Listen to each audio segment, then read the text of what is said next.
وعلیکم السلام حسن اللہ یاری صاحب، کیسے ہیں آپ؟ اللہ کا شکر ہے، آپ خیریت سے ہیں؟ بڑے زبردست کپڑے پہنے آپ نے. میرا نام ڈاکٹر سعد ہے. استاد ہے نام؟ استاد کیا نام ہے؟ کیا نام ہے بھائی؟ جی میرا آپ سے سوال یہ تھا، آج بیسیکلی معراج کا دن ہے، تو ہم معراج کے حوالے سے آپ سے بات کرتے ہیں کہ معراج شیعہ حضرات یہ کہتے ہیں کہ جو معراج پہ جو نبی صلی اللہ علیہ وسلم گئے تھے، وہاں پہ جو ہاتھ نظر آیا تھا وہ مولا علی کا تھا. علی کا تھا تو پھر اللہ کی ذات کون ہے؟ پھر اللہ کہاں ہے؟ اللہ کب سے ہے اور اللہ کیسا ہے؟ پھر علی نے جس اللہ کو سجدہ کیا وہ اللہ کون ہے؟ تو ایک تو میرا آپ سے اس بارے میں آپ سے سوال ہے، آپ اس کا مجھے حوالہ دیں، جواب دیں. اس کے علاوہ میرا آپ سے دوسرا یہ آپ سے سوال تھا کہ آپ نے جو شیعت کے بارے میں بتایا کہ ہمارے ہاں وہ شیعہ نہیں ہیں جو مسلمان ہیں، وہ شیعہ آخر کہاں ہیں؟ پھر ہم ان شیعہ کو کہاں دیکھیں اور وہ کہاں ہیں جو طریقہ اہل بیت پر ہیں؟ ذاکرین نے بہت شیعت کو خراب کیا ہوا ہے، جیسے آپ جانتے ہیں شیعہ کو لحاظ سے بدنامی، کیونکہ وہ باتیں ایسی کرتے ہیں کہ جو من گھڑت ہوں اور ان میں اضافہ کرتے ہیں. میرا آپ وہ شیعہ مجھے بتا دیں کہ جن کو ہمیں رجوع کرنا چاہیے اور جن کو ہمیں ملنا چاہیے. دیکھیں، اب پہلی بات میں جواب دے دوں کہ اللہ تعالیٰ زمین و آسمان کا خالق ہے. اللہ تعالیٰ رسول اللہ صلی اللہ علیہ وسلم کا خالق ہے. رسول اللہ صلی اللہ علیہ وسلم نہیں تھے، امیر المؤمنین علیہ السلام نہیں تھے، ان کا کوئی وجود نہیں تھا. اللہ نے خلق کیا، وہ اللہ کے مخلوق ہیں، وہ اللہ ان کے رازق ہیں. اللہ ان کو رزق دیتا ہے، اللہ نے ان کو زندگی دی اور اللہ نے ان کو موت دی، اور وہ اللہ کے بندے تھے، اللہ کی پرستش کرتے تھے اور اللہ کے سامنے وہ گریا کرتے تھے سجدے میں. اور اگر امیر المؤمنین علیہ الصلوۃ والسلام سے ملاقات کی ہے رسول اللہ صلی اللہ علیہ وسلم معراج میں اس طرح ملاقات کی کہ اللہ تعالیٰ نے کہا کہ میں نے آپ کو چنا ہے، میں نے زمین والوں سے سب سے بہتر آپ کو پایا ہے، اور میں نے آپ یعنی نبی اللہ صلی اللہ علیہ وسلم آپ کو اختیار کیا. اور پھر فرمایا آپ کے بعد میں نے آپ کے بھائی امیر المؤمنین علیہ السلام کو سب سے بہترین پایا، ان کو میں نے برگزیدہ بنایا اور میں نے ان کا آپ کا وسیع بنایا. اور پھر اسی طرح حضرت زہرا سلام اللہ علیہ اور 12 اماموں بقیہ 11 اماموں کا نام لیا اللہ تعالیٰ نے کہ میں نے ان کو انتخاب کیا. اور پھر رسول اللہ صلی اللہ علیہ وسلم سے فرمایا کیا ان سے ملاقات کرنا چاہتے ہو؟ تو فرمایا کہ جی ہاں میں ان سے ملاقات کرنا چاہتا ہوں. پھر اللہ نے کہا نظر اٹھا کے دیکھ لو، تو دیکھا کہ وہاں پہ انوار تھے، اہل بیت طاہرین علیہ السلام کے نور. اچھا، یہ کئی بہت سارے احادیث میں بہت سارے صحابہ سے مروی ہے ہمارے کتب میں، اور خود اہل بیت علیہ السلام سے مروی ہے. اچھا، تو اس میں یہ نہیں ہے ہمارے نزدیک اللہ کا ہاتھ ہوتا ہے، تو اللہ کا ہاتھ اگر رسول اللہ صلی اللہ علیہ وسلم نے انوار دیکھیں تو اس نے اللہ کو دیکھیں. دوسرا سوال یہ ہے جی سر، اسی سے مرتبط ہے، اسی سے ربط ہے یا دوسرا سوال اور ہے؟ اچھا، تو عرض یہ ہے کہ اللہ تعالیٰ کا نہ ہاتھ ہے، اللہ تعالیٰ کا نہ پیر ہے، اللہ تعالیٰ کا نہ داڑھی ہے، نہ سر ہے، کچھ بھی نہیں ہے. اللہ تعالیٰ جسم نہیں ہے. جو جسم ہوتا ہے، جس کے اعضاء ہوتے ہیں، وہ مخلوق ہوتا ہے، اس کا خالق ہوتا ہے. وہ اس کو کھانے کا احتیاج ہوتا ہے، اس کا پینے کا احتیاج ہوتا ہے، اس کو ہوا کی احتیاج ہوتی ہے، اس کو ہزاروں چیزوں کی احتیاج ہوتی ہے. اس جیسا دوسرا ہو سکتا ہے، جو چیز جسم ہوتا ہے اس کے بیٹے ہو سکتے ہیں، اس کی شادی ہو سکتی ہے. جو جسم ہوتا ہے وہ اللہ تعالیٰ یہ چیزیں نہیں ہیں. تو اللہ تعالیٰ منفرد ہے. اللہ تعالیٰ اپنے مخلوق سے اس کا وجود ہی مختلف ہے اللہ تعالیٰ. تو پھر یہ کہنا کہ اللہ کون ہے، علی علیہ السلام کون ہے، یہ بھئی بہت واضح ہے. امیر المؤمنین علیہ السلام اللہ کے مخلوق ہیں، لیکن اللہ رسول اللہ صلی اللہ علیہ وسلم بھی مخلوق ہیں. اللہ ان کے خالق ہیں، ان کے رازق ہیں، لیکن سب خلائق پہ ان کو برتری ہے. اللہ کے سب سے مقرب ہے، ٹھیک ہے نا. لیکن اس میں کوئی ہمیں شبہ نہیں ہے کہ ان دونوں میں فرق کیا، بالکل شبہ نہیں، بالکل فرق بہت واضح ہے. فرق بہت واضح ہے. ایک خالق ہے، ایک مخلوق ہے، ایک معبود ہے، ایک عابد ہے. فرق بہت واضح ہے. اچھا، اب آپ کا دوسرا سوال کہ شیعہ کس شیعوں کے ہم بات سنیں کہ بہت شیعوں میں جہالت ہے اور شیعہ جو ہے ذاکرین غلط باتیں سناتے ہیں. تو دیکھو عزیزو، رسول اللہ صلی اللہ علیہ وسلم نے نہیں فرمایا کہ میرے بعد میرے شیعہ جو ہیں ان کی اتباع کرو. شیعہ جو ہیں انسان ہیں، وہ آپ شیعوں کو دیکھ رہے ہیں، وہ آپ کی طرح انسان ہیں. کوئی ایک صحیح کام کرتے ہیں، 10 غلط کام بھی کر لیں. کوئی ایک اچھی بات ان کو آتی ہے، 10 غلط بات بھی ان کو آتی ہے، ٹھیک ہے نا. رسول اللہ صلی اللہ علیہ وسلم نے نہیں فرمایا کہ تم شیعوں کی اتباع کرو یا شیعہ علماء کی اتباع کرو. یہ اچھے علماء بھی یہی ہے. علماء غیر معصوم ہیں. علماء ان کو ایک بات آتی ہے، 10 بات ان کو غلط آتی ہے، ان کو غلط فہمیاں ہوتی ہیں. گناہ کرتے ہیں اور دنیا داری کرتے ہیں، وہ حق تاریخ اسلام کی بری پڑی، تاریخ اسلام کی فل ہے.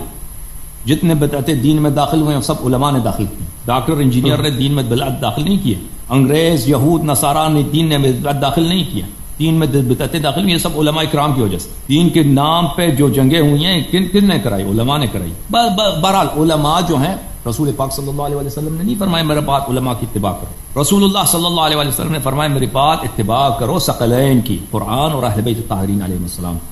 اہل بیت الطاہرین علیہ السلام کے جو فرامین ہیں وہ صحیح اسانید کے ساتھ، منور اسانید کے ساتھ شیعہ کتب میں موجود ہیں، شیعہ کتب میں موجود ہیں. اگر کوئی عالم آپ کو یہ باتیں سناتا ہے تو وہ باتیں جو سناتا ہے ان کا قبول کرنا واجب ہے.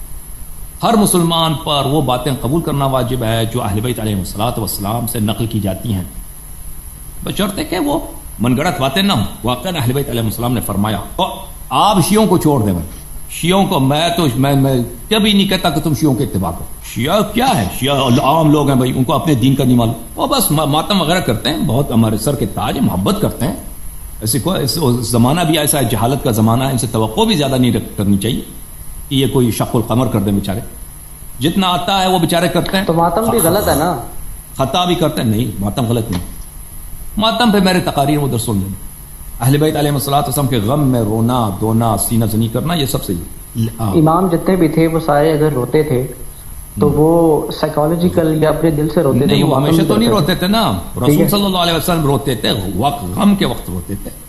اب میری جو غم کے وقت روتے تھے، بالکل بالکل، لیکن انہوں نے اس کو ٹرینڈ نہیں بنایا. تو سنت ان کا ٹرینڈ ہوتا ہے. سنت کا مطلب ٹرینڈ، ان کے سنت پہ چلنا ہے نا ہمیں.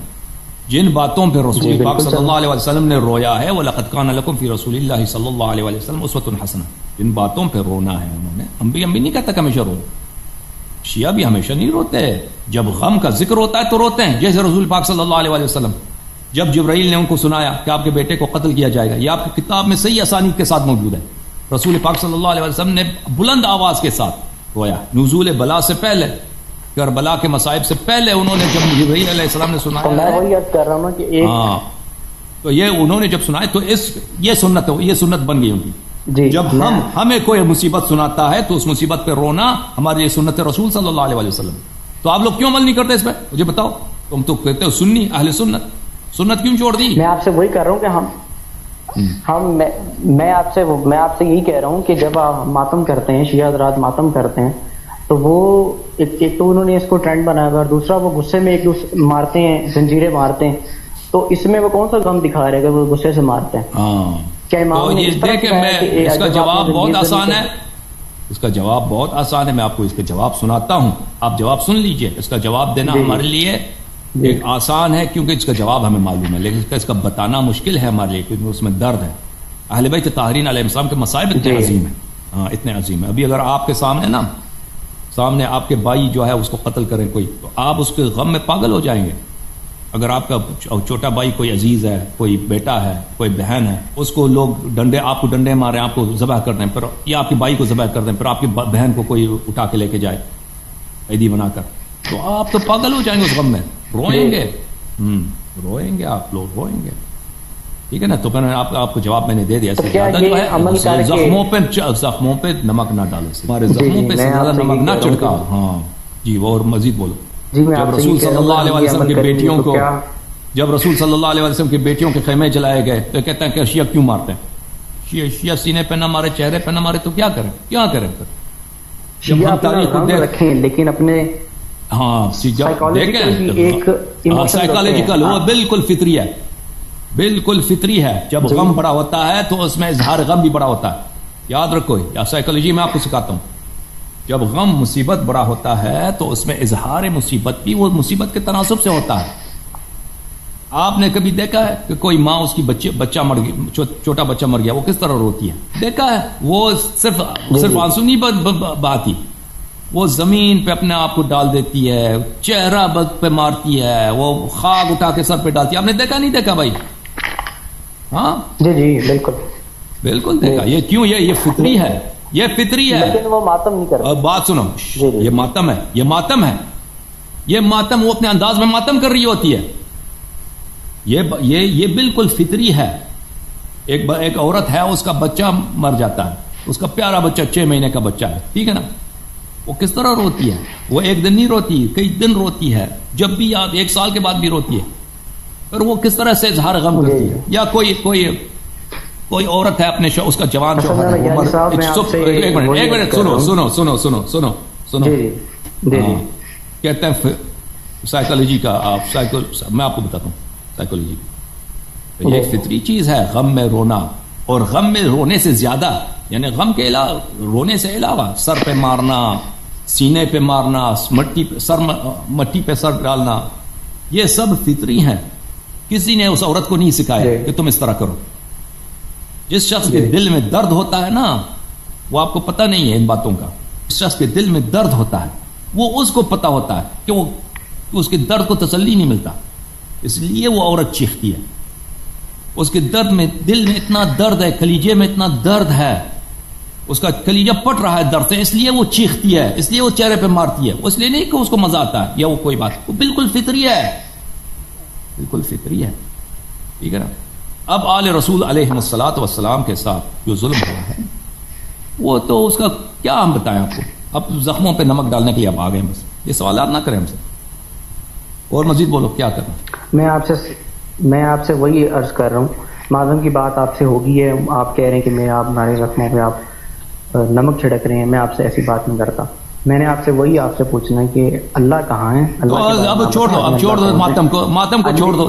تم لوگ کیوں نہیں روتے؟ کم از کم رونا تو سنت رسول صلی اللہ علیہ وسلم, یہ تو ثابت ہے آپ کی کتب میں. روتا ہوں, میں نے کبھی نہیں دیکھا, دکھاؤ مجھے کبھی تم نے وہاں پہ مجلس رکھاؤ, کوئی غم حسین سنا دے, جیسے جبرائیل علیہ السلام نے امام رسول اللہ صلی اللہ علیہ وسلم کو سنایا, وہ روئے ہیں, بلند آواز سے روئے ہیں. میں نے کبھی نہیں دیکھا آپ کی مساجد میں نے کبھی نہیں دیکھا, نہ کبھی کسی نے سنا. آپ بلکہ شیعوں کو تانا دیتے ہو کہ شیعہ روتے ہیں. آپ یہ تانا دیتے ہو نا, یہ تو سنت تو ثابت ہے. وہ مصیبت سے پہلے اگر بلند آواز سے روئے ہیں, تو مصیبت کے وقت رسول پاک صلی اللہ علیہ وسلم کس طرح روتے ہوں. بہرحال اگلا سوال کیا؟ میں آپ سے وہی عرض کر رہا ہوں کہ ہمیں چلتا پھرتا ہوا شیعہ نظر آئے کہ یہ اہل بیت کا ماننے والا ہے. ٹھیک, ایک بات ہوگی, شیعت میں اگر رونا جائز ہے, ماتم کرنا جائز ہے, تو اس کے بہت سارے طریقے ہیں. ٹھیک ہے, آپ طریقے نہ سکھاؤ, دوسرا سوال کرو. ماتم سے نہیں کر سکتے, طریقہ میں نہ سکھاؤ. تو میں دوسرا بات سوال میرا آپ سے یہ ہے, خلیفہ اول, دوم اور تیسرا خلیفہ, کیا انہوں نے اعتراف کیا تھا کہ خلافت ہمارا حق ہے؟ اور اگر کیا تھا تو وہ کہاں لکھا؟ انہوں نے اعتراف کیا کہ ہمارا حق ہے. ہاں, خلافت ہمارا حق ہے, حق نہیں ہے. حق ہے, حق نہیں. اچھا, انہوں نے اعتراف کیا ہو کہ ہمارا حق نہیں ہے. وہ اس کے ایک باب ہے بحار الانوار میں, بحار الانوار کی کتاب الفتن والمحن میں, وہاں پہ ایک باب ہے, پورا چیپٹر ہے. علامہ مجلسی رحمہ اللہ نے اس کو پورا جمع کیا ہے, اس کے موارد کو, کہ خلفاء نے جو اعترافات کیے. ہاں, وہ علن اعتراف نہیں کرتے تھے, وہ پرائیویٹ میں اعتراف کرتے تھے کہ ہمارا حق نہیں ہے. تو علامہ مجلسی رحمہ اللہ نے اپنے کتاب بحار الانوار میں, کتاب الفتن والمحن میں, وہاں پر اس کا ایک پورا چیپٹر ہے, وہاں پر اگر آپ مراجعہ کریں تو اس میں بہت سارے موارد انہوں نے ذکر کیے ہیں کہ خلفاء نے جو اعترافات کیا, ابو بکر نے, عمر نے, عثمان نے جو اعترافات کیے کہ ہمارا حق نہیں بنتا, ہم نے غصب کیا. مرتے وقت انہوں نے اعتراف کیا, اس سے پہلے اعتراف کیا, اپنے پرائیویٹ سیشنز میں انہوں نے اعتراف کیا ہے. تو وہ وہاں پہ آپ کو ملے گا. ٹھیک ہے نا؟ جی بہت شکریہ. اگر آپ کو, ہاں تھینک یو, خدا حافظ. اب وہ بخاری کی حدیث میں نے ابھی پہلے دکھایا تھا نا آپ کو, عمر نے کہا کہ فلتا بیعت ابی بکر کانت فلتا, ابو بکر کی بیعت فلتا تھی. وہ اس کی کلپ اگر کوئی رکھ دے, اس کے لیے بنا دیں, وہ اس میں انٹرنیٹ میں سرچ کریں, وہ آپ کو مل جائے گا. بیعت ابو بکر کی بیعت فلتا تھی, غلطی تھی. وہ خود اعتراف, بخاری میں پورا اس کا خطبہ ہے ابو بکر عمر کا.